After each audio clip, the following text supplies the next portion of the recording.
Kaibigan, welcome back. Ngayon ay gabi na, alas 8:30 na ng gabi. Ilang minuto na lang ay mababawasan na, mawawala na ang ating liwanag. Nakikita ninyo ito yung rosas na galing sa Costco. Tandaan nyo kung kailan kinuha ng pamilya to. Mahigit isang buwan. Kaya mahigit isang buwan na nandyan siya sa kanyang lalagyan. At ngayon ko palang itatanim. Pero maging maayos naman ang lahat.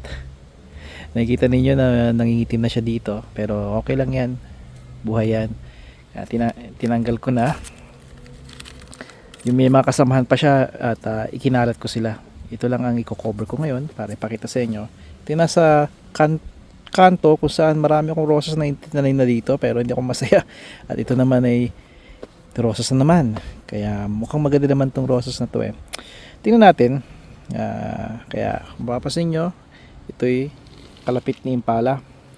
At ito yung nagtanim na rin ako ng mga ilang halaman dito, mga perennials natin para ma-hold, makuha, hindi mag-landslide ang lupa natin.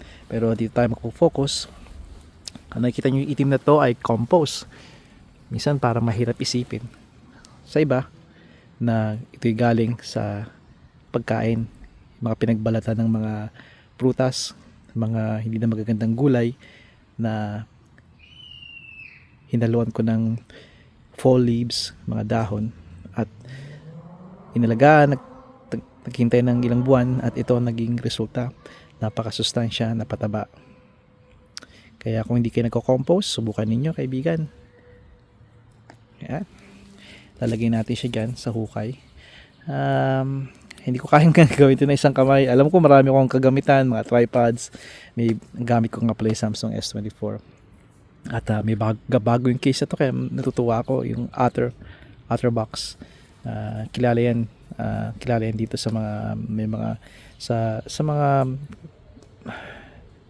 sa phone case, mga smartphone. I'm sure na-review yung OtterBox and they are expensive, at least an average $100 and nakuha ko ito ng or less than half a price. At not sure kung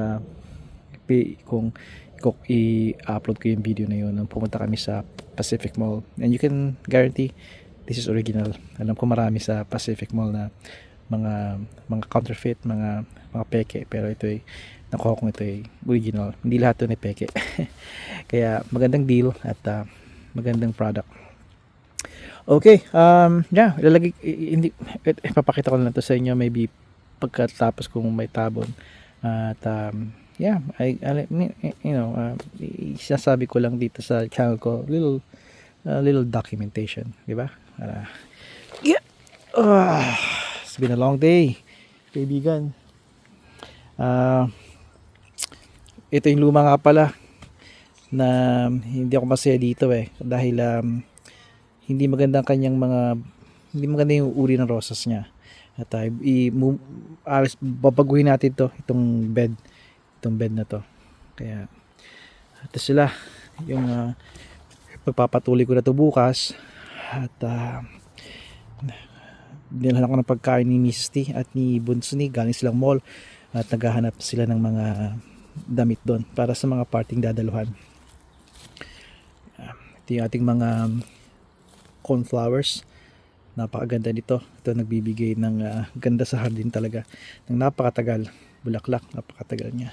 Ito, napansin nyo, nilakihan ko, ginawan ko to ng inukitan ko to ng maganda, itong garden bed.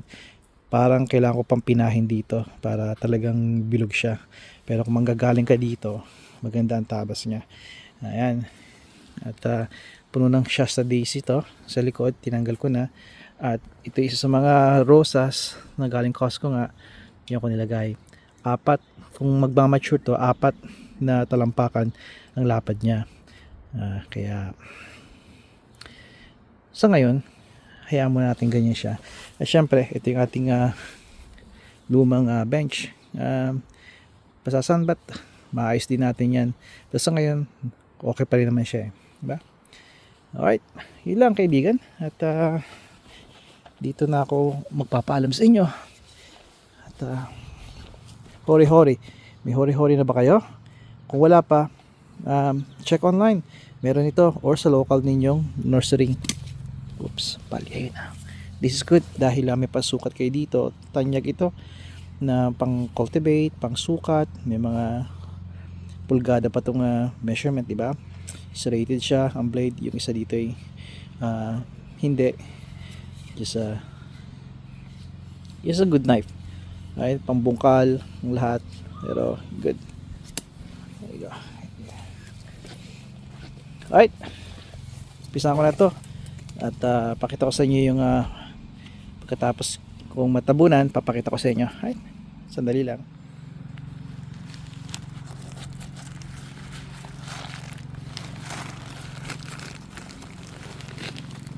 Parang Spanish bread, no? Oo, nakabatad.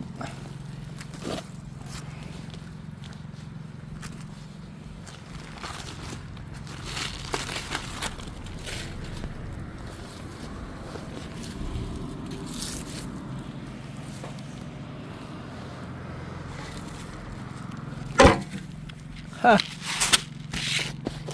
Lahat gagawin para makapag video lang, no?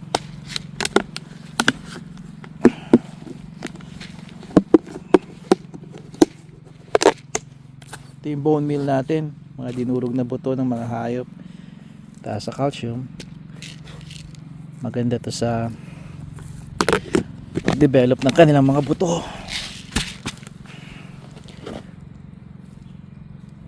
Let's see.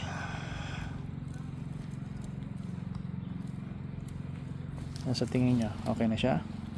Kailangan malalim ang mga rosas dahil ang kanilang buto, ang kanilang ugat ay talagang malalim. Gusto nila malalim ang ugat. Kita nyo to? Yan ang tunay na uri ng lupa dito sa aming town. Karamihan dito sa Ontario, clay, putik, ayan, no? Kaya importante magandang may compost kayo at leaf mold. Magandang magpa-condition ng lupa. Nga pala, kalimutan ko, dapat bago ko tabunan, lagyan ko ng tubig. Kalimutan ko, kabi video pero okay na yan. Ito yung bagong spot natin, kaya should be fine. Okay, ayun na. Excuse me. Yeah, alright. So, dito na ako magpapaalam sa inyo, kaibigan. At hanggang sa muli, padayon. Marami pa mga videos na gagawin tayo. Alright, marami pa to. At kung gusto niyo itong pang-update, subaybayan ninyo. Marami pa akong i-cover dito. Pagagandahin natin itong lugar natin to. Tulad ng dati, hardin. At hintay natin mag-Agosto kung saan marami mga bulaklak ang makikita kayo. Iba't ibang uri, iba't ibang mga kulay. Hindi lang purple, marami pa. Take care, guys.